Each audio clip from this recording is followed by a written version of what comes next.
સુરત મહાનગરપાલિકામાં હંગામો, આપના કોર્પોરેટરની અટકાયતથી વિવાદ। Story report by Sunil Ganjawala, Surat.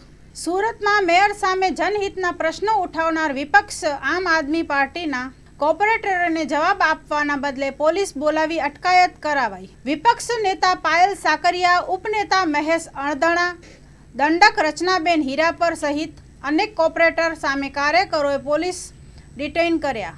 આપે આ ઘટનાને લોકશાહી પરનો સીધો હુમલો ગણાવ્યો। વિપક્ષ નેતા પાયલ સાકરિયાએ કહ્યું કે મેયર જનહિતના પ્રશ્નોથી ભાગે છે અને લોકશાહીનું ગળું દબાવવાનો પ્રયાસ કરે છે। પ્રજાના હિતના સવાલોમાં જવાબ આપવાની ત્રેવડ ન હોય તો મેયરે રાજીનામું આપવું જોઈએ। અહીં સવાલ પૂછવો પ્રતિનિધિઓની બંધારણીય હક છે, જેને અટકાવવાનું પ્રજાનું અપમાન છે। Story report by Manguram Verma, Surat.